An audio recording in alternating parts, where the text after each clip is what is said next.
Naia.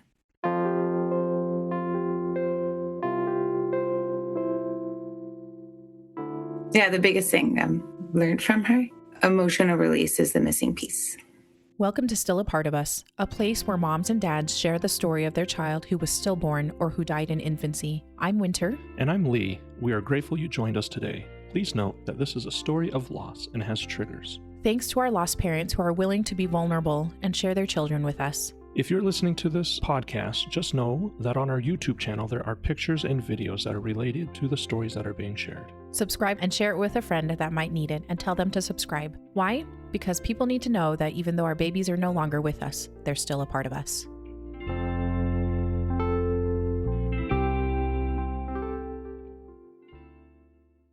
Welcome to Still a Part of Us. I am just so pleased to be able to talk to Julie today. She reached out to us and really, I think it's going to be so special. This is going to be really, really a lovely conversation, I think, of her daughter, Naia. So Julie, welcome. Thank you so much for coming on the podcast. Yeah, so happy to be here. Happy to connect with you. Yes. And then can you, as just a way of introducing yourself, can you tell us a little bit about yourself and what your family looks like now, and maybe when Naia was, when she was born as well? Yeah, so now we're a Canadian West Coast family. I have a husband I'm married to. We've been together for 21 years. And then we have a son that was born after our daughter, and he'll be almost 9 next month. Amazing. And at the time when we had our daughter, we were first-time parents, Yeah. and we were living on the east coast of Canada. Okay. So there's been a lot has changed in the last decade. Yes, yeah. Exactly. And so, and as you've kind of alluded, it has been about 10 years since she passed away. Right. Yeah, next month. So this is why I think this is so lovely and special, because I don't know about how you felt when our first those first few months of our loss. I just was like, I don't think I could see myself in 10 years. Like, how's that going to look? You know? Yeah. And you just don't know if it's possible that you're going to live through it. So welcome. I'm just like really excited that you are here with us today. So what do you guys like to do as a family? We're really big outdoor people. We love hiking. We love going camping. We do cold dips. And that's sort of local stuff that we do too. But then we also love to travel, and we love to travel to Hawaii, to Mexico, hot places. Hot places, yeah. Besides the cold places. Yes, exactly. Yeah. Wonderful. Yeah. And you guys, are you originally from the east coast of Canada? That side? East okay. Coast. Okay. And you guys met there, you and your husband? We met there, when I was 21, and we met, when I was a server at a bar, and that's when we met. Yeah. Awesome. Wonderful. Yeah. Okay. And that's kind of a lot. I mean, you guys have been married for a long time. That's wonderful. That's just wonderful. Yeah. So, okay. And then, so when you guys did get married, it was having a family. Was that something that you guys planned on, or was, we definitely planned on it. At the beginning, we didn't know, like, if we wanted to have a kid or not. And we had like a lot of conversations, like going like, oh, if we did have one, like these would be the positives and this would be the negatives. Okay. And then we decided like, oh, well, geez, if we don't do it, we might regret it. So then that's when we maybe a year after we got married, we started to actively trying to get pregnant. Okay. So actually pretty quickly, if you think about it. Yeah. So, okay. Yeah. And you were actively planning, trying to get pregnant. Were there any issues? Were there any fertility issues or anything that happened, or did you get pregnant quickly? Yeah, no. So it took 4 years to get pregnant with our daughter. Almost 5, actually. Okay. And then when we had our son. So I had endometriosis. So severe endometriosis, and not sure if people know what that is, but so it's just like an inflammatory disease that happens in your body, and it could impact your fertility. Yes. And it did for me, like a lot. So I had to do a lot of different surgeries in between trying to conceive, and then a surgery, and then let's try it again. And like, it was very, very painful, very, very painful. And then I ended up getting pregnant naturally. Oh, really? At the end. Yeah. Which was interesting. And so we had tried naturally for a bit, surgeries, and then we did IVF. I had a couple of frozen egg transfers, but all of those cycles were canceled. Oh. Because my body wasn't whatever, wasn't willing or didn't have enough of a lining to be able to receive an egg. So those got canceled. And then once we had done that for many years, I just said, okay, I'm done. I literally can't do this anymore. We went on a trip for a couple months in Asia, backpacking, traveling. Then I came back and the next week I was pregnant. So I was like, oh, wow. So you just have to go traveling. And then you can get pregnant. Yes. Yeah. But it was a good 4 years of like, and it's not just 4 years. This was intense. This was like, it was intense. Like surgeries and IVF, like preparing your body for IVF is no joke. It was insane. Yeah. And and through the same theme of like very hardness and like there's grief in all of these experiences and like not being able, I didn't feel supported and I wasn't able to tell people what I was going through. Cause there's this thing that happens like, well, when you get married, it's okay. So when are you having a baby? Yes. Like when's it happening? And like, there's just so much pressure. And then I was putting pressure on ourselves, like on us to be able to have a baby as well. And then when it wasn't happening after the first year, I just stopped telling people that we were trying. And then it was just like this silent struggle that we went through. Yeah. That later went into the silent struggle of having losing our daughter. Yeah. Yes, there is, I think infertility and just all of that also in general has another layer of, there's so much hardness and sadness because, I just can't imagine just like, oh yeah, your body's not ready so we got to cancel this IVF transfer. Like it's not going to work. And you're like, what? Like I would just be devastated. I'd be... Well, and the casualness of it. So I'll share this with you. So that day, I remember when we're going to do this frozen transfer, we're driving in the car. We're like so excited. I even have a video that I saved, and it's like, oh, what do you think? We're going to be parents soon, and like we each take turns like sharing how we're excited to go to do this big thing. And there's like a picture of me like going into the operating room, and I'm like on the table, and like we're like, you know what I mean? Like these are like the pre-pictures of when the life of our child starts, and then maybe within a few minutes, they're doing an ultrasound. They're like, oh, you're overstimulated. We're going to cancel. Just come back next time. Kind of like the store's closed. Just come in the morning, like casual. Who cares? Like, you know what I mean? Like, no consideration of like, do you know how long it's taken us to get to this point? Yes. And now we just have to come back again. It was devastating. Yeah. It was like a very, very devastating moment. And then we drove home like, in silence because we're like, oh, well, that didn't go as planned. Yeah. Yeah. Like, how frustrating. Yeah. There's grief in this entire process. So there's so much grief in becoming parents or like going through pregnancy. And So then you did get back from your trip. You were pregnant a week later. How did you find out? Were you noticing anything that was a little different? Like what happened? Like, and what made you think? I can say that I felt it like the day that we had sex or intercourse. Like I felt that I conceived. Oh, it felt like I conceived. Like I felt her energy coming into my body. And then I was like, oh, I feel different. But then I'm like, well, I've had so many negative tests. So I'm like, who knows, right? But then I was like testing, you can take, what are those called? The fertility sticks that show if you're going to be ovulating. If you keep on taking them, they get darker and darker and darker. So they're like pregnancy tests. Yeah. But unofficially. I was like, oh, that's interesting. It's not going away. And then we had a certain date on the calendar that we were going to pick, that we were going to do a test if my period didn't come. My husband went away for the weekend and wasn't coming back until like the night before the day we were testing. Okay. And then I was like in bed, like waiting for him waiting for him to come or waiting to talk to him or something like that. Yeah. And then all of a sudden, no, I'm trying to remember now, actually. I went to bed that night. I woke up that morning. He was actually coming back the day we were testing. Sorry, that was what happened. Okay. And I woke up and I was like, okay, don't test until he comes home. All of a sudden I was in the bathroom with a positive test. Like I didn't mean to, and I didn't mean to do that because I was like, okay, no, like he's coming back. We'll do it today at 5:00. Yep.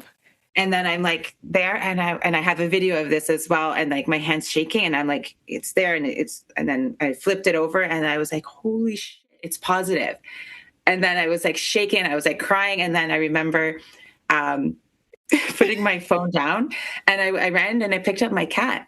And I just said, Callie, we're pregnant. I'm like, I don't know if we should tell daddy. Should we wait for him to come home? I don't know what to do. I was like freaking out. I was like, just like this, I can still feel it. Like the most joy in my life, like to feel like, oh, wow, you're finally pregnant. Oh my God. Like all of this excitement and like that crap from infertility is over. Yeah. It felt like at that point. And then I put on this song, Bailando by Ricky Iglesias. And I Oh, danced with my new pregnant belly and my cat. And we danced to that song. And then I sat down and I thought, I was like, crap, should I go to work? Should I not go to work?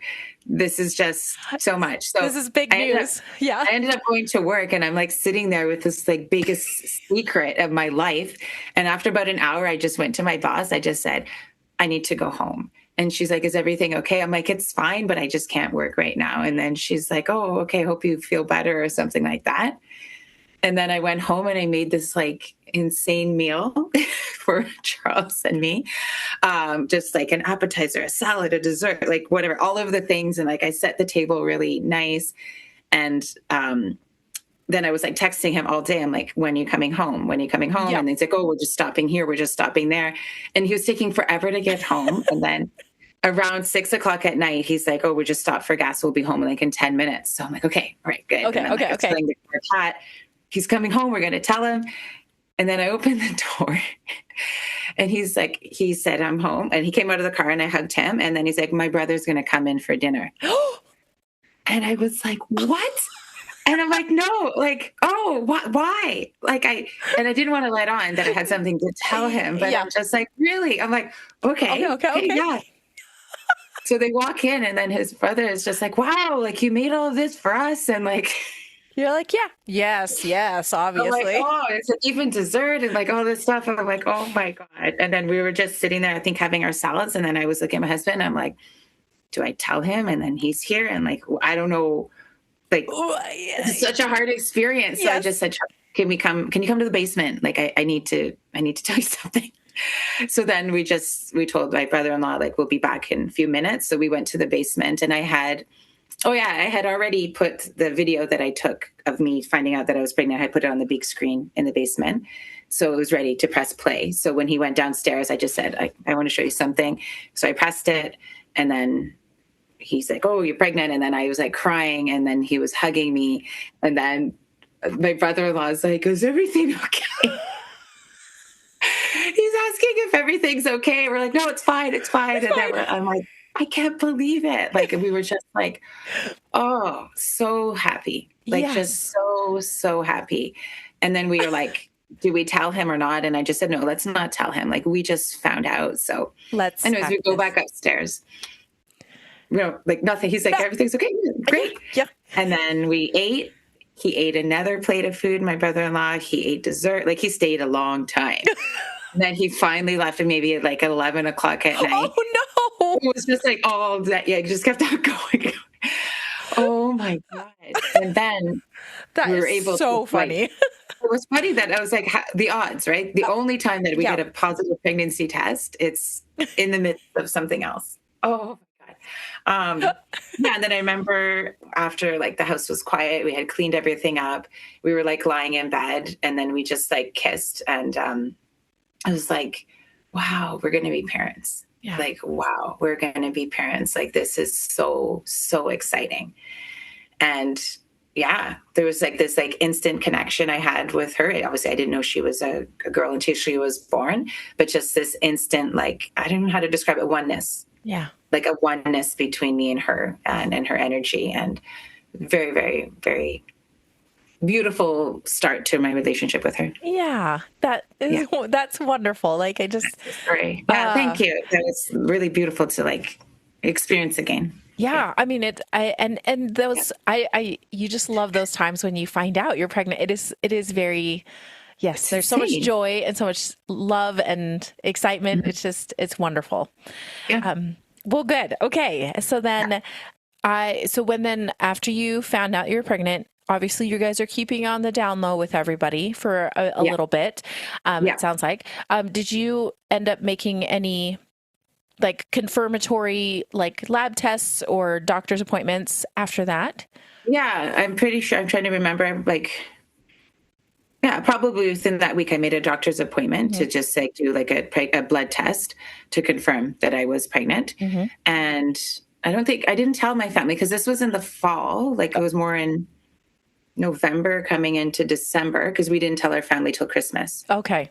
Yeah. So I was able to have that confirmation. And we even had an ultrasound before we showed our family, before we told our family. Wonderful. Okay. So you were able to get in. Awesome. Yeah. Yeah. Where did you have that ultrasound? Was it with your regular OBGYN or was it with your fertility doctors that I don't know how that works. Yeah, do you know what I'm saying? Because we got pregnant naturally, so we weren't part of that anymore. So I think it was just with my family doctor. Oh, good. Because at that point I didn't have my OB yet, my OG, whatever gynecologist. Yeah. Mm-hmm. Yeah, OBGYN. Yeah. So it was just like a family doctor just confirming. Awesome. And then at that point they put in like, okay, so like, where would you want? Did you want a midwife? Do you want a doctor? What are your options? And then you should probably send a request to go and have maybe your first appointment's at 12 weeks. I'm not sure. I can't remember anymore. But yeah.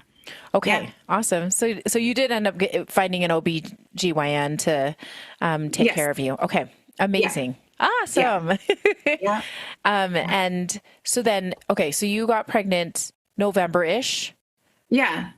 And then you did go get all those doctors kind of checks from the doctors before Christmas time. So, okay. Before Christmas. Yeah. Perfect. Okay. Yeah. And then tell me, did you end up doing any like genetic testing or anything like that? Some people do, some people don't.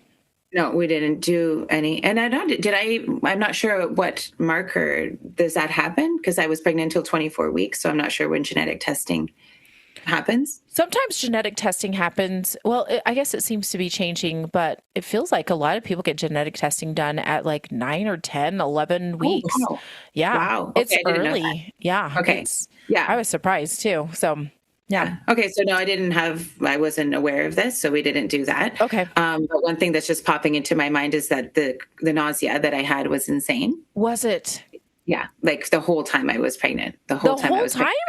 The whole time. And I gained a significant amount of weight. I gained almost like 50 pounds in 5 months. Okay. Oh, wow. Okay.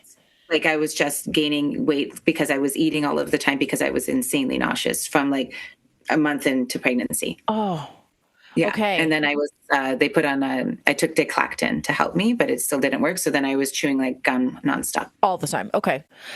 Were you throwing up too, or was it just, just feeling like nausea? Crazy, okay. Like unsettling feeling. Yeah. Yeah. That's what happens. It's no fun. Yeah. I was like, this is not finished at 3 months. I'm like, it just keeps on going and going still and going. Here. Yeah. Okay. Yeah. So then when you went to the doctor's appointments, everything looked good. And those first few ones, right? Everything was fine. Yeah. And then you got to see her heart and everything on that first ultrasound. Yeah. And hear it. And then we ended up getting a home Doppler. My friend had one, so she gave me one. And every day I would spend time just as I got bigger, but watching her move and feeling her move and listening to the heartbeat. And I'm really grateful now that I have a lot of videos of her heartbeat. So I can hear it. Yeah. Yeah. Yeah. Really, really cool experience to have that. Yeah. Amazing. Okay. And then it sounds like you told your family around Christmas time. Yes. So can you tell me how that went? Yeah, so that was pretty magical as well. So we did it separate, like, so my side of the family on Christmas Eve, and then I think it was on Christmas Eve, and then December 30th was my husband's side. So for my family, I remember we were driving into my cousin's into town to go to my cousin's house, and we get together every Christmas Eve, and everyone has like hors d'oeuvres, and it's like my mom, my brother-in-law, my aunt and uncle, my cousin, and then there's a few younger kids. Yeah. And I had to stop because I had a craving for poutine. So I had to get it. Yes, obviously. Yeah, I had to get a poutine, and they're like, "Oh, like why were you guys late?" I'm like, "Because I was hungry." And then we get there, and then people are just like casually exchanging gifts, and then it was my turn to give my mom a gift, and I'd given her a gift, and she was like confused about what it was. So like, it was a box, and then when you opened it, I don't know how to describe this story, so it lands well, but so when she opened it, there was like a little seed, and it was a lentil, but it's like, I'm looking forward to, I can't even remember exactly what it says. Maybe I could look it up, but like looking forward to growing into your grandchild next year or something like this. Right. And it came in like, it was like in a little box, and I put it in like something, collector's money goes in like those plastic containers. So it was in that, but I was like standing beside her, and my husband was filming, and she took about like 10 seconds to realize what it was. And my aunt had to go like this, being like, she's pregnant. Like my mom couldn't clue in.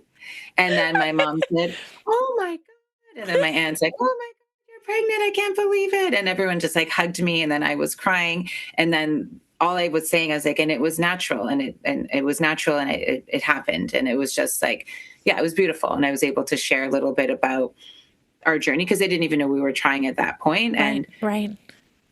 But some of their beliefs came up too, of what they were saying. They're like, we thought you would never get pregnant. And like some of the things were not helpful. But yeah. And then maybe after 20 minutes, they went and hugged my husband. Okay. It's the way it goes, unfortunately. Yeah. But it's really beautiful that I have that memory as well. Yes. Of telling my family. And then for my in-laws, we went over there for for Christmas, but it was on December 30th. And we had made my brother-in-law a card with the ultrasound picture, and then my Charles' parents, the same card. And then it just said the picture, and it just like arriving next June. Not June, August. Okay. Yeah. Or June. No, June is the date. Yeah. And what did they open it at the same time? Yeah, they opened it at the same time. And then my brother-in-law had like a beautiful excitement. Oh my God, a summer baby. You're going to have a summer baby. That's so exciting. And like, just like so many hugs, and everyone was just really, really excited. Yes. And, yeah. It was really beautiful. Is this the brother-in-law that was there for the dinner? Yeah. Okay. Did you end up telling him? I wonder if I told him. I can't remember. Maybe I did. I must have told him. I'm like, that night when you guys came back from fishing, I must have told him. Yeah, that is so. He probably was like, oh. Yeah. That's awesome. And then it sounds like maybe you've already mentioned this, but did you guys want to find out what the gender of the baby was? No, we decided not to. We decided that we were going to wait till our baby was born. To have the ultimate surprise. That is that is so fun. Like, it's so fun. So were you referring to Naia a certain way though? Yeah. What did you do? I'm wondering. I think it was just like our baby. Okay. We just kept on saying our baby. Awesome. Yeah. And I know that this is it, since it was going to be a surprise. Did you guys have a running list of names then? We did. Yeah, we did. And I still have the email, and there was like 25 names. Oh, was there? But the only girls and boys' names, but the boys were very short, the list, because I was like, this is a girl. Like, that's what I felt. I'm like, for sure we're having a girl, but I just, but the only name inside the list that was like bolded was Naia. Yeah. So her name was Naia. Kind of already going to be. It was already Naia, but I just was like waiting to make sure. Yes. Like, Yeah. Awesome. And is there any significance to that name? Did you just come upon that name, or is it a family name? And I have a strong connection to Hawaii, just spiritually. And it just means like to flow. And there's just this like experience that I experienced with her. Like I said, this like interconnection, this experience with being able to feel again, or like to come alive in this way. So I guess it's alluding to some of the things that I've learned from her, but like she's taught me how to like really connect with my emotions and learn how to flow with life. And so that's her. That's beautiful. She's the wave. The waves. Yeah. She's the wave. Yeah. Okay. So then usually they have the anatomy scan around 20-ish weeks. Did you guys have that? Do you know when that was? Was that into January or so? Probably or maybe February. Or even February. Yeah. And everything always looked fine. Yeah, there was nothing different. All the markers of her growth, she was growing at the right space, and I was just gaining a lot of weight myself. Okay. Yeah. And aside from the nausea and the gaining of the weight because you were eating so much, how were you feeling? Were you noticing anything that was different about how you were feeling? No issues with your health? No, not really. Okay. No. Awesome. Yeah, so just generally okay then. It was generally okay. Yeah. Just like going into this unknown world of developing a human in my body, and just like, okay. Yeah. This is a very strange experience. It really, really is. It really is. Yeah. And then did your families end up doing a baby shower or anything like that? No. So my baby shower was about, I think, 3 weeks, was supposed to be 3 weeks after she died. Okay. Yeah. So it was already planned. It was we already planned. yeah, it was planned. The people had already known when it was going to be. Yeah. And the nursery was done. Like everything was ready. Done. Okay. Yeah. So can you, can you walk us through some other things about the pregnancy that you wanted to make a note of while she was with you? I was I'm really into yoga, and so me and her practice like what's it called, yin yoga, almost every single day. And it was just this beautiful experience for me to like slow down and just to be with her. And it's still a practice that I do every day now, and it was amazing. So I think that was one thing that I really want to remember. That's cool. Shared this experience together. Yeah. Yeah. Beautiful. Yeah.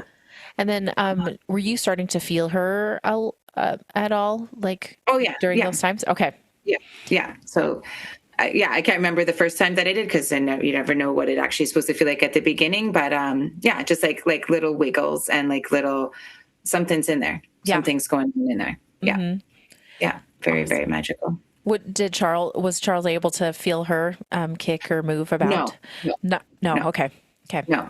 But another thing that we always did too. So every week we took a pregnancy picture, like in the same spot. So with my hands out like this, and it was cool. And it was in our bedroom beside the bed, and there was like stripes on the wall, so you can see my belly going out. Oh, you know what I mean? Like with the stripes. And then we would take like pictures together. And then sometimes I would take videos. Like I have this one video. I walked around the house showing her or the baby, this is your dad, and this is your room, and this is what our room looked like before. Like I was documenting. And then, I'm doing this process right now. I think, did I share this with you before or not? But going over and redoing my pregnancy just to remember and grieve a little bit more, just because I wasn't able to grieve at the time. Yeah. So it's been nice to go back and see all those videos and the different pictures. Yeah. That is so fun, because it's so joyous to see those. And yes, even though there's some sadness to it, you know that it's going to end in sadness, but it is fun to see the joy. There's so much love. There was so much love, and just so much like, I don't know how, like humbleness, and just like going with the flow of what was happening. Yeah. Wonderful. Yeah. Okay. So then can you tell us a little bit about, kind of what led up to what happened to her? Yeah. So was it 20? So at 22 and a half weeks, I had a dream. And I woke up, and so in the dream, the baby said goodbye.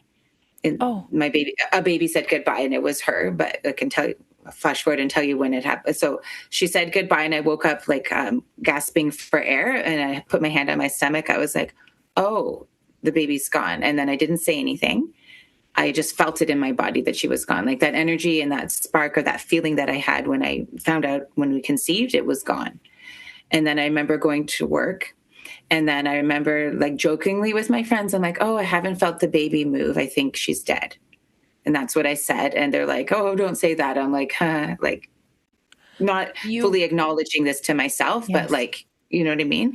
And then I didn't say anything for like 10 days. And for 10 days, doing the Doppler every day, no heartbeat, no heartbeat, no heartbeat. I'm like, maybe, I don't know. And I'm not sure why I didn't reach out to a doctor. I just think I wasn't ready. I knew my appointment was 10 days, like from that dream. I was going to have my 24-week checkup. So I was like, I'll just go and wait till then and pretend that I'm still pregnant consciously. Like this is all subconsciously. Like I didn't, you know what I mean? And then my 24-week checkup comes. I go to this appointment by myself because my husband had some training that day, but he had been to every other appointment. So I go to the doctor's office by myself, to the only appointment where it would have been helpful to have somebody else. Yeah. And I go in, and it's just like a regular appointment. Okay, let's measure your belly. Here's your weight. How are you feeling? Okay, here's what to expect the next couple of weeks. We'll see you later. And at that point, I was like, my hand was on the door. I was like, oh, you didn't check the heartbeat. Yeah. And then he's like, oh, yeah, I forgot. So then we put my bag down, and he gets the Doppler. And he's looking, and then he's like, oh, okay, I don't think this Doppler is working. So then he puts it down and goes get another one. Oh, okay. And then I could see like worry in his eyes. And then in my back of my mind, I was like, the fucking dream is true. Sorry for swearing. And then he goes get a third one. And then he's like, okay, I can't find the heartbeat. Your baby's pretty big. I should be able to find it at this stage. So most likely your baby is dead. Like, that's what he said to me. That's what he said. Yeah. And I'm like standing there and I'm like, what? And then like, just your whole life's flashing. Just like, what are you talking about? Like, this is insane. Like, I'm having my baby shower soon. I just picked out, you know what I mean? I just picked out the gifts on my registry. My husband isn't here.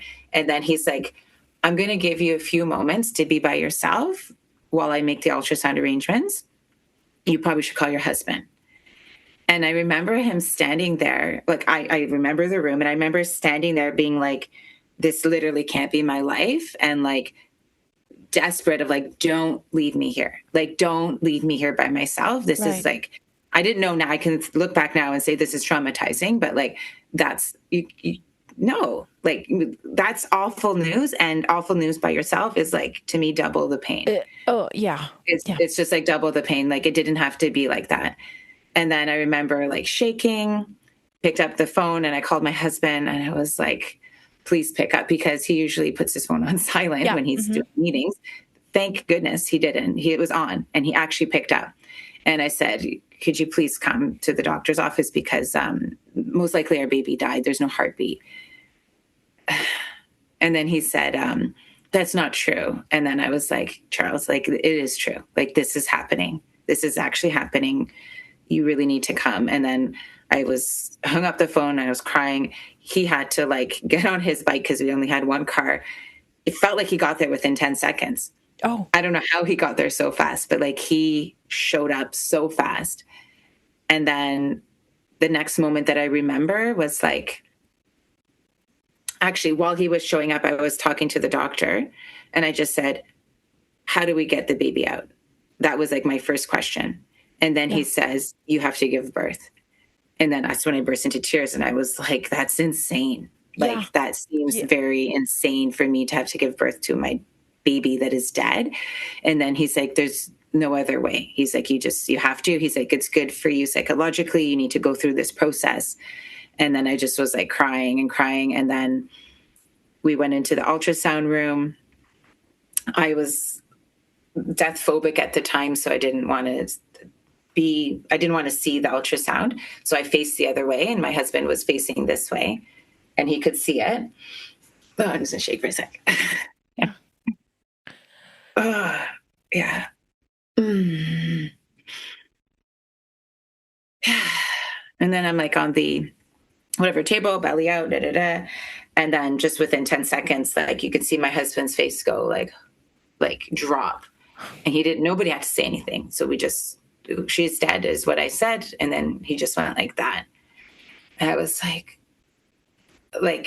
yeah, I feel so many layers of this, but I can still feel it of like such disappointment. Like, obviously disappointment in my body was a big thing. I'm just like, and it's taken me years to heal from that, but just so disappointed. I'm like, are you serious? Like, what did I do wrong? Or how could I have stopped this? Like, everything's flooding through me.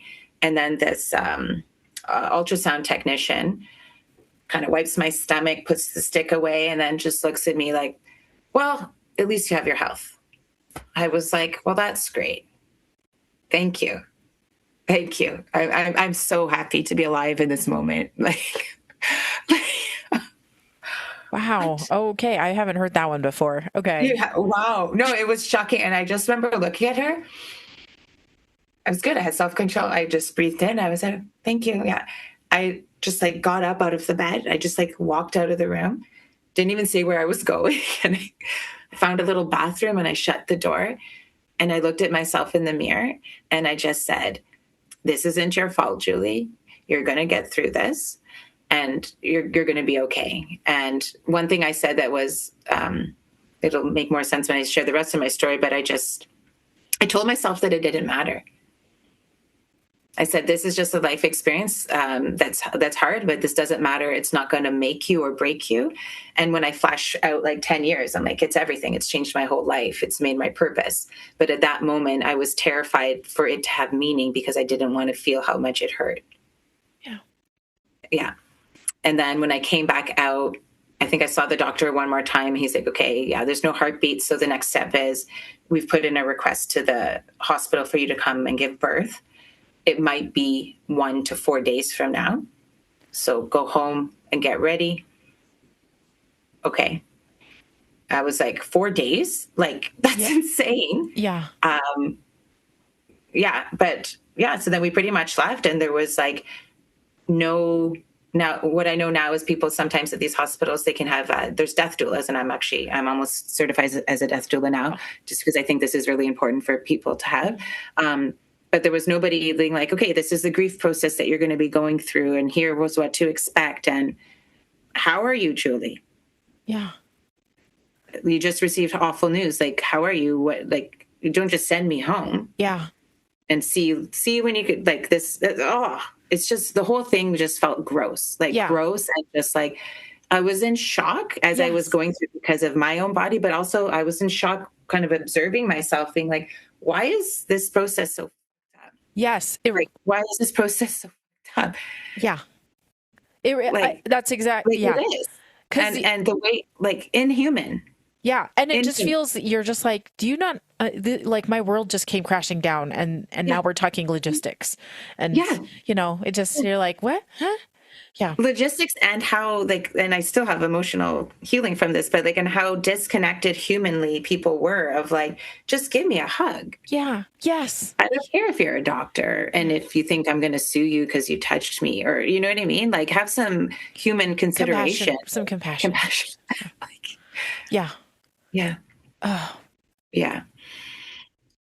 So that was up until that point. And then I remember feeling this, oh my God, I have to tell my mom. And I have a history of like being the good girl and like having my life together, because I had a sibling who it was a hard time with my mom. So I didn't want to put any extra pressure on my mom. Yeah. So I had this horrible thing that I was going through, and I was scared to tell my mom because I didn't want to upset her.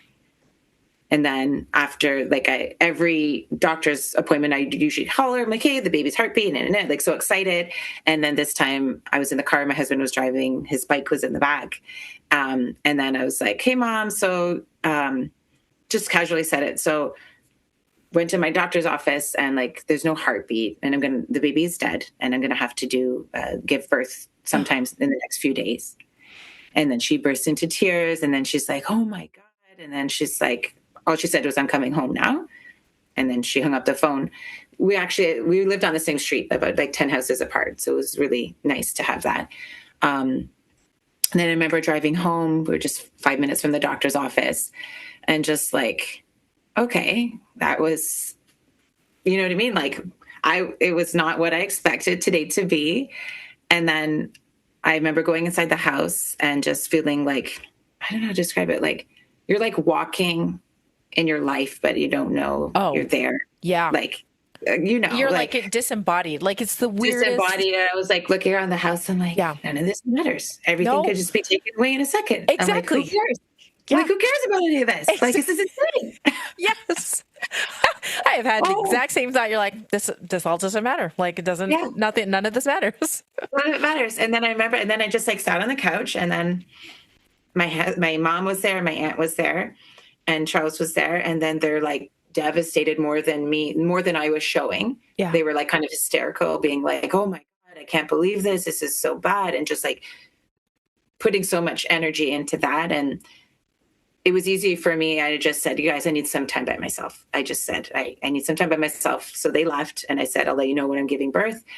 My husband, he was in shock as well. And he already had an appointment to put the winter tires on our car, or no, take them off of our car. Mm-hmm. So he went to go and do that. And I just said, I'll text you if the doctor calls us. And then I remember going upstairs and just taking a bag out and putting it on my bed. My cat was like sleeping in the corner. It was like a sunny day, and the windows were open and the sun was coming in. And I like fell to the floor in front of the window on my knees. And I was just like holding my belly. And I cried for so long, like very, very, very deeply. And at the end of it, I just said, I just said, like, thank you for choosing me to be your mom. And I'm sorry that it's short. Yeah. And then I disconnected from her.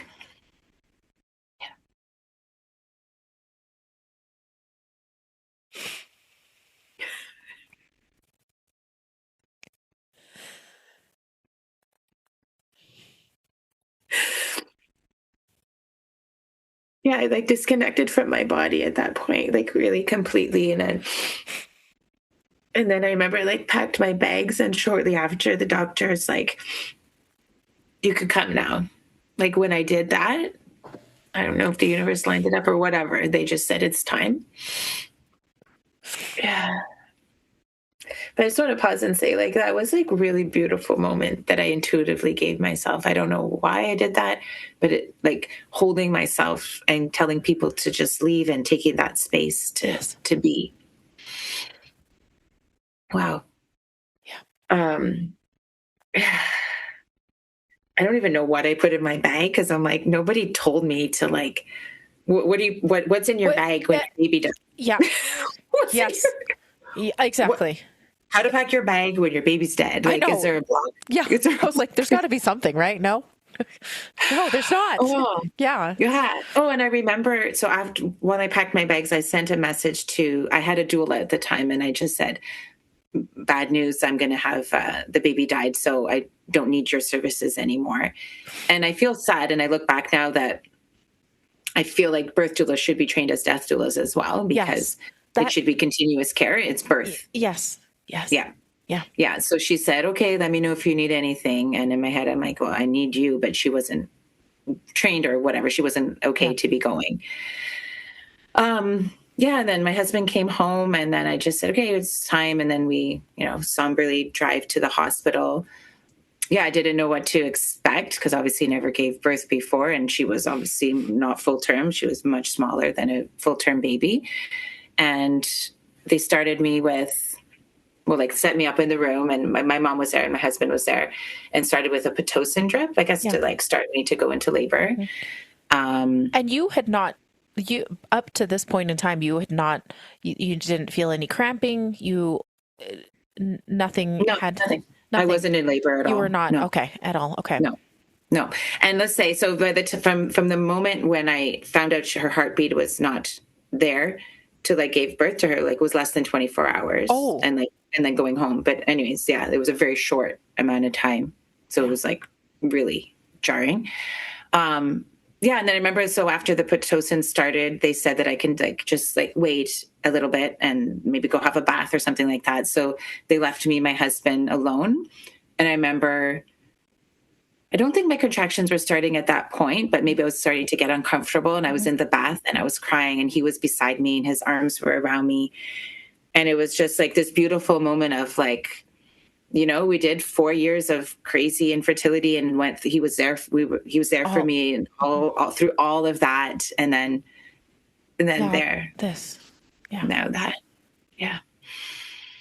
And then I remember like the nurse was trying to like come in and interrupt us and say how we were doing. And like, there's this feeling of like, can we just like slow down? And like, it's not an emergency. The baby's already dead. You know what I mean? Like, we don't need to like, you don't need to be checking on us all the time. There's nothing to check. Yeah. And and then I remember my mom told me in later years that she was actually stopping them.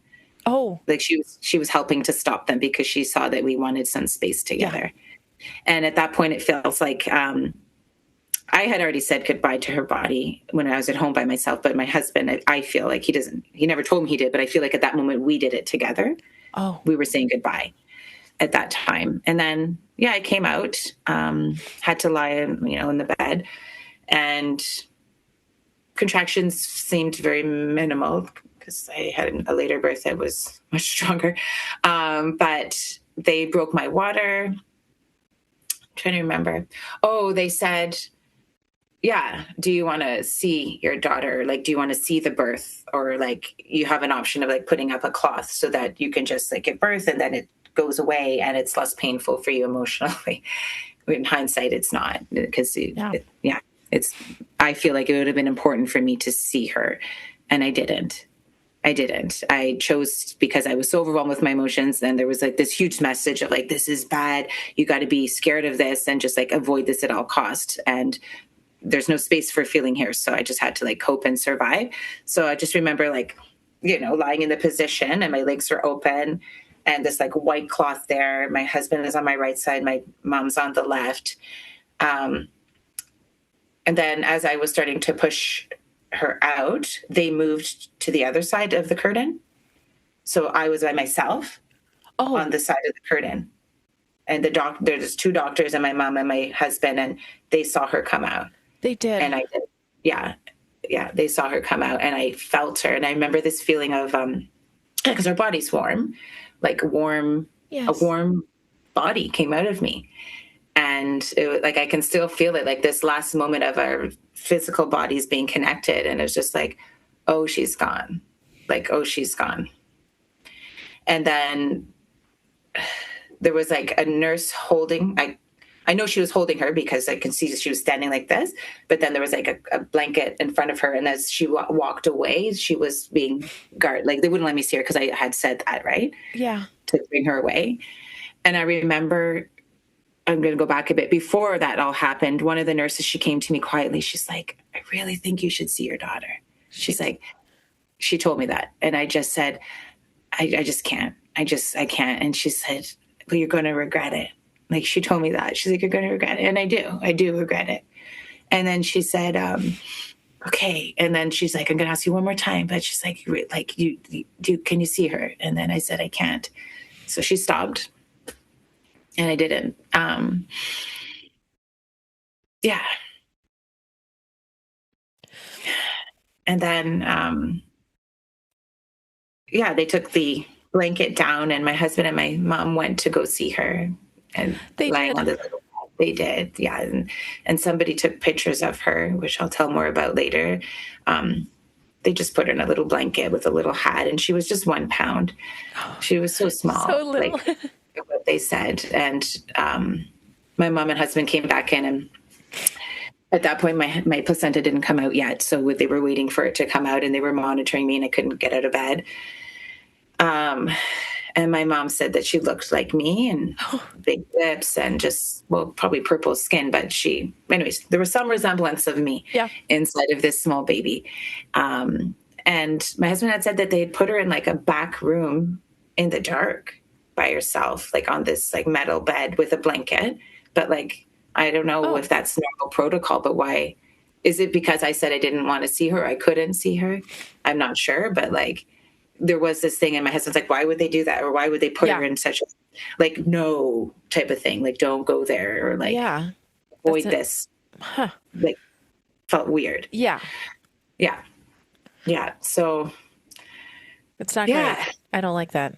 No, it didn't feel good. It didn't feel respectful to humans. No. That's what, And now when I think about it, like, I mean, definitely if it ever happened again, and this is the more advice, but like, I would definitely see her. And there's something, maybe I should just share that later. I don't know. You could say whatever and we'll say it again. There's something that they have now in BC, but it's a cuddle cot and they have it. Yeah. And I was like, oh, that's so cool. So then you could see your baby for as long as you want. Yeah. Right. And it's like respectful to this life that was part of you. And Yes. So that was up until that point. A couple questions that I'd like to just kind of clarify. So you, when you did start going into active labor, because you did, what time did you enter the hospital about? Do you remember? Was it in the morning? 4. 4 in the afternoon? Yeah, 4 or 5 or 6 in the afternoon, like by dinner time. Okay. By the late, And then she was, what time was she born? She was born at 7:14 or 7:11 in the morning. Okay. So there was all of this happened overnight, and then by the morning, Okay. So that was like 24 hours later because my appointment with the doctor was like 8 or 9 in the morning the day before. Okay. Yeah. So it really was so fast. Like that is so fast. If you think about it, that is crazy fast. And then it sounds like you didn't end up getting an epidural. Did you get an epidural? No. Okay, so because I was like, you felt her, and so I just wasn't sure if you had any sort of pain control or anything. No, and it was like, pain, labor's not that bad, is what I thought. It's a little different, I guess. Yeah, that's a different one. Like it was a different experience when it's full term, but. Yeah, and there was no ripping or anything like that. But then my placenta is not coming out at this point. So like she's taken care of. It's not coming out. And then they're like, okay, well, we're going to wait half an hour. And the nurse is like, I'm going to go have my lunch. If you need something, press the button. And then my husband and my mom were here. I think Charles went for like a little walk. My mom was talking to me. I don't know if this is a real memory or not, but I feel like my mom was giving me grapes. Oh, I'm not sure, but I don't know. I have to ask her if that's true, but she probably can't remember either.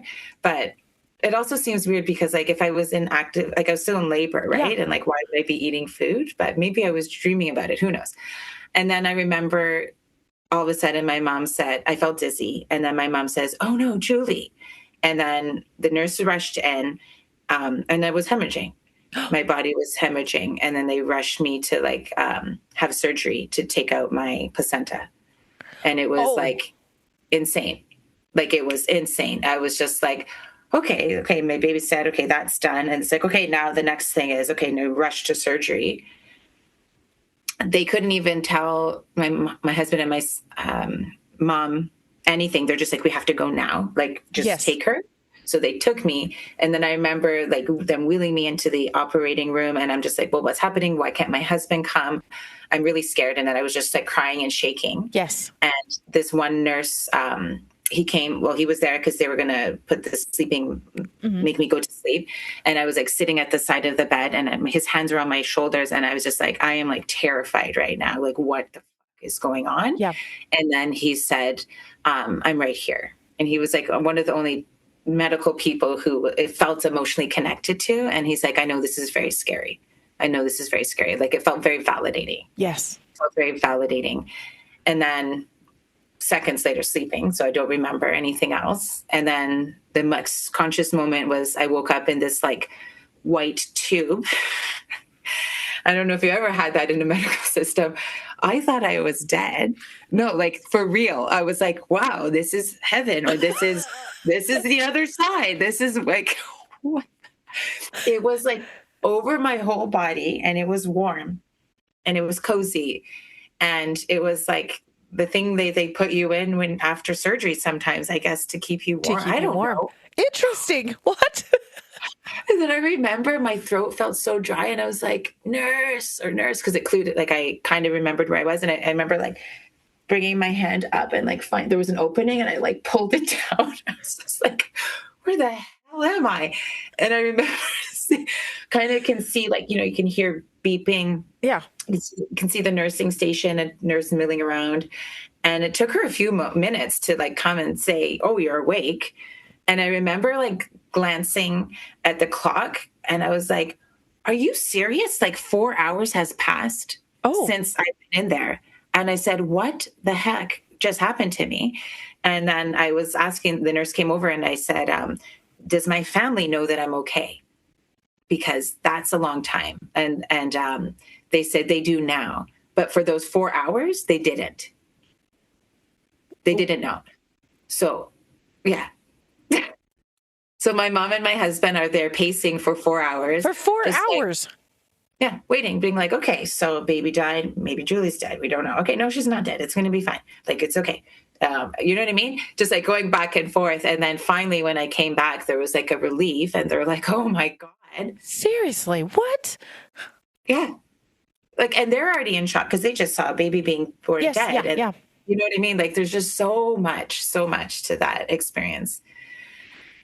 Yeah. Oh my gosh. And then, so they were able to take care of things in the surgery. So they pulled out the placenta. Did they have to give you extra blood since you were hemorrhaging so much? Almost did. So they had it already, but then I stopped. I stopped and I stopped hemorrhaging, obviously. And then if I had lost any more after that moment, there would have been a blood transfusion. Okay. But there wasn't. Okay. Yeah. Okay. Yeah. Yeah. So you're probably feeling pretty weak then. If you've lost that much blood. It's so weak. And then they're like giving me more procedural things. I'm like, okay, so if you want to get discharged from the hospital today, you need to go pee and poo and eat. I was I was just in surgery. I just want to I'm like, okay, sure. Yeah. What, like, I don't know. Yeah. Surgery. What's next today? Yeah. Like what else can happen today? I don't even know. Yeah. And then there was a few things else. So, maybe like a few hours after surgery, this nurse comes in, she's like looking at my chart and she's like, oh my God. She's like, you haven't gone to the bathroom in almost like 24 hours, like since you got here. And I was like, yeah, no, I don't feel like it. And then she looked at my belly and it was distended. And then she's like, I think your bladder is like over full. She's like, you have to pee. So then they were like making me drink an insane amount of liquids, going to the bathroom. I was able to go poo. The pee wouldn't come out. Like it just wouldn't come out. It just wouldn't come out. And then they finally had to put a catheter. Yeah. I was like, and it was so relieving. Like, It was, I don't know if a bladder is supposed to have like 1 liter. I almost had like 2.5 liters Oh of my liquid gosh. in Yeah. my bladder. So my bladder was, it could have erupted. That is Like insane. adding another like unnecessary medical experience when I didn't need to have it. But so when they put the catheter in, obviously all the liquid came out, and then I kept on drinking, and then many hours later, I went pee You were naturally. able to. Okay. Yeah. Okay. So, yeah. So Julie, seriously, yeah, this is insane. yeah. But when I look back now, because my body wasn't ready to separate and give birth, I wasn't Yeah. in labor. My body wasn't in the active process of this. So it's like, what's happening? And I think that's why my placenta didn't detach, because I didn't want to let go because I wasn't ready. Yeah. Right. And then also probably my pee as well. Who knows? Yeah. Yeah. Yeah. Wow. Yeah. Oh my God. That was crazy, crazy time.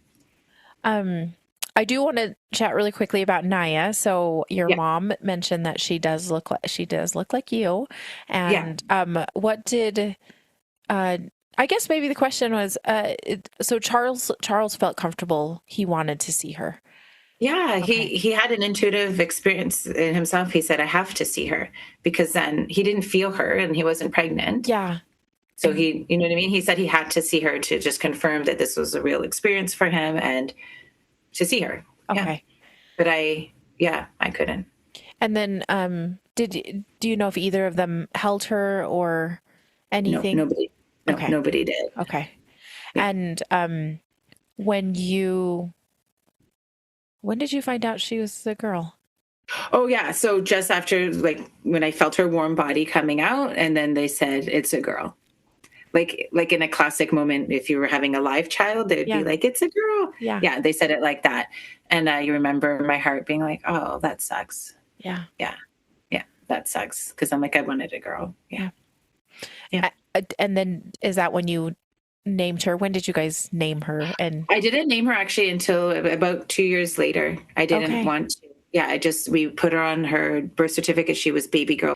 And then slowly with time and, working through my grief, I was like, I'm ready to name her now. Okay. And it wasn't even until this year I named her, within my family, but officially on her stillbirth certificate was this year. Okay. She actually got named properly. Named. Yeah. You're going through all of this, and unfortunately, Naia is just in a separate room. And did they come in and chat with you about what you wanted to do with her body, or? Yeah, they did. Well, I got some pamphlets, and they said that they're going to talk to the funeral. Well, yeah, they said they have a funeral home that they deal with, so the body will be taken there. Her body will be taken there, and I can decide if we're going to cremate or bury her. Oh, okay. Yeah, and they said in the interim, if we wanted someone to take pictures of her, and they did. They took pictures, which I later on went to, never saw them, and lost the CD when we moved across the country. Oh, okay. But my husband also made a copy of it, and we have no idea where we saved it. So I think at the right time it'll be revealed. Yeah. And I've spent hours and hours looking over every drive in my computer, like many times over the years. I've called the hospital being like, do you have the pictures still? They don't have them anymore. And so I think it could have been it's a source of healing to be able to see your baby and obviously hold your baby. And yeah. Okay. But yeah, so they came in. Yeah. So back to the question. So yeah, they came in and they told us that, and they're like, in the next few days, the funeral home will call you. And so you can make decisions about what you want to do moving forward. Okay. Yeah. And then so you guys, despite all of your other random problems that were happening after the birth and the surgery and everything, did you guys end up leaving the hospital after a short time, or when did you guys go home? Day, the same day. Yeah. So after going pee and poo, they brought me food, and I remember sitting there, and like the nurse is like, you have to eat and get your nourishment up. And I'm like, wanted to like yell at her, and I didn't, but being like, you eat this stupid soup. Like, that's what I wanted to say to her. And I remember just like sitting there, and it was at a point like my tears were just coming out. I couldn't stop them. They're just like coming. And I'm just like, yeah, I'll eat the soup. Like, okay. And then they're like, the last thing is your doctor's going to come in. So my OB didn't actually deliver our baby because he wasn't on duty that day. Yeah. But he came in to see me, which was, I thought, very nice of him. Yeah. And he said, obviously, I'm sorry that this happened. Here's kind of a little what to expect with your body physically over the next few months. And then my only question I had for him was, when can I get pregnant again? And I think it was driven because, I felt like really low self-worth, and I attached my ability to get pregnant to a capability of who I am, which is probably not helpful. I know it's not healthy. Also because it took many years to get there. And then he said, well, you physically, like the next time you get your ovulate and you get your menstrual period cycle back, you technically can get pregnant again. But he said, you might have a lot of grief. So it's up to you. And then I was like, okay. And then in my mind, I was like, I'm going to get pregnant again. That's what and then we just kind of went home and began the journey. Yeah, that is, I'm so sorry. That is it just, going through an experience like this is, I don't think people realize how quickly your world just collapses in just such a short amount of time, right? Like, it was very quick. Yeah. That's all happened. Yeah. Yeah. And I remember telling my work before I gave birth, I sent an email to my work. I just said, I'm going to give birth, so I can't come to work, obviously, the next day.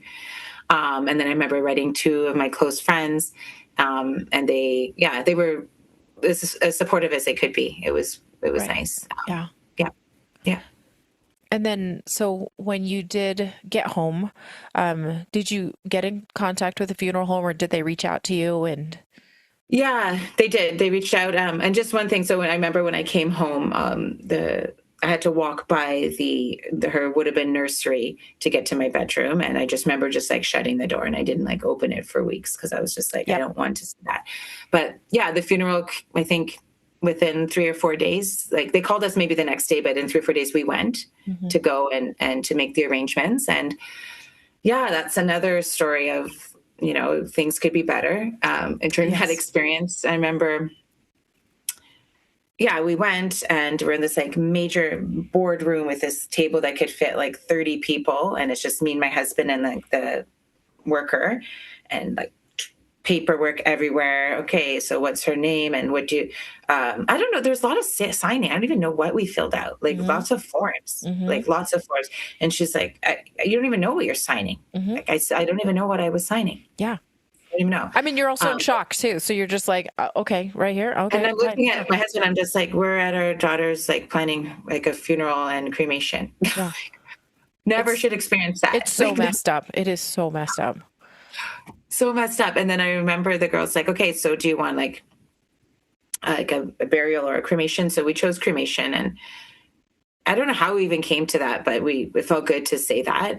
And then she was saying, okay, well, we could, do you have any clothes or any specific things you want your daughter to wear during this cremation? And I'm like, no, never thought about what clothes I wanted my daughter to be cremated in. You know what I mean? It wasn't when you get pregnant, think of those things of what it could happen, but I don't know. I didn't have it. I didn't. No. Why would you? Nothing came to mind. No. I'm I have no idea what would be the perfect thing for her to wear when she's getting cremated. Yeah. So they decided they have outfits for babies that wear to get cremated, little white clothing that people donate. So they decided. And it's interesting. I'm actually just remembering now because yellow I'm very drawn to it for many different reasons, but I think they chose a yellow hat. Oh. Yeah, to go with her in that experience. And then the one question she asked me, she's like, do you want to know the day that she's being cremated? And again, coming from a lens of being scared of death and grief, I said, please don't tell me. Just let me know when I can pick up her ashes, and I'll come when it's a good time for us. And then she said, okay. And then we left. Just a very sad experience that we did. And I felt very unsupported by it was 2 ways. I was pushing my family away, but also I wish they would have came, my mom or my dad, or, but they didn't. It was just me and my husband who went to these appointments. And then, maybe a few days later, so not even a week after she died, it was her cremation date. And she called me. The girl called me. Oh. When I told her not to. I'm having a more of an upbeat day. I'm okay, I'm not really all the way depressed in bed. I feel half sane for 10 seconds. And then she calls me and she says, "We're just about to cremate your daughter. We just wanted to let you know." Again, so in hindsight, I think it's a good opportunity to heal, but it's very shocking when I didn't ask for it. Yes. Yeah, it was very shocking when I didn't ask for it. So I was like, thanks. And like, I hung up the phone and then I started crying. And then Charles came in. I just said, "Oh, they're cremating her right now." And it felt very gross and sad. And I felt sad I wasn't there with her or the body. Yeah. And that was, all within the first week of being a bereaved mom. Yeah. Yeah. Yeah. And that was around the same time. I have so many things I can say. At the same time, so nobody really told me about the milk that would come in. Oh, that's a whole nother game. Yeah. And I remember, so that happened on probably day 4, probably around the same day, give or take, when we had to go and make the arrangements for the funeral or for her cremation. And I remember like obviously like feeling really engorged, like very, very painful. And then I was in the kitchen one day, just like leaning over a bucket of ice without my shirt on. And my husband was like rubbing my back and my mom was on the couch and I was crying. And I'm just like, this just feels wrong. Like, I don't have a baby. Why do I have milk? Yeah. Like, where's the baby? Like, it's just like this craving for like, there has to be a baby because I have milk. This doesn't make sense. Yeah. And it was even more confusing psychologically because I didn't see her. So it's like, and it's taken me years to heal from like, did she exist? Yeah. You know what I mean? Like, did that actually happen to me? Like, it's crazy. Yeah. It's crazy. Yeah. Yeah. And it took many weeks for my milk to go down. And I remember feeling like still disembodied from my body and feeling just so uncomfortable and like ashamed and very, very heavy. Yeah. There's so many emotions. And when you said shame, I was like, yes, you just feel like I failed somehow and I don't have a baby to prove it. And there's just so many layers of it. Yeah. It is so, I'm so sorry. Yeah. Yeah. Yeah. And then there's the thing. So I can't remember when we picked up her ashes, but we did. And I remember going home and being like, I took first of all, when we left the hospital, they gave us a little yellow box. Was it the yellow box? Yeah, with a little candle and a little ultrasound picture, handprints and footprints. Oh, from the hospital. They did that. Good. And it was a little bow. And it had little pamphlets, like, I don't know if it said, "So your baby died," or I don't know. There's like some pamphlets. What to do. And I remember I gave it to my mom and she put it away. And then I got it back years later. And then when I got her ashes, I gave it to my mom as well. I just said, "I can't have this in the house right now." So she kept them for many, many years. Oh, good. Okay. Yeah. But then when we moved, I got the yellow box back and but somehow like I said, the CD of the pictures was, Yeah. Yeah.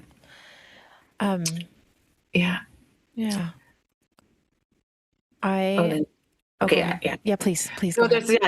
So I didn't start to see a therapist or a counselor until 3 weeks. I remember like after maybe 2 weeks, I reached out because I was like, okay, like this seems pretty heavy. I reached out to she was my yoga teacher, but she was also a therapist. Yeah, great. And she was the one that I did yoga with the whole time with Naia. So it was really beautiful to do that with her. Yeah. And I remember saying, "I would love to see you, but like I literally can't stop crying. So when I have a moment, I'll come in when I'm not crying." And I remember those early weeks, like, what is that feeling of like, when I was sleeping, I thought that was my life. And then when I woke up, I thought that was the nightmare. Yes. And I would remember I'd be sleeping and feel some sort of peace and then wake up and be crying again. I'm like, oh yeah, it happened. Okay, go back to sleep. Okay. Oh my God, that happened. And just like a good 3 weeks of like insane amount of crying. Yeah. And felt this like pressure against myself too of like, I don't know if other people have had this, but the things that people would say to me would be like, "Oh, now that you've had your daughter died, you want to make sure you stay married because a lot of married couples don't stay together if their child dies." And I was like, well, that's crazy. Like, I don't want to lose my marriage too now. So there was this pressure. It's pressure. Mm-hmm. Yeah, it's pressure. Yeah.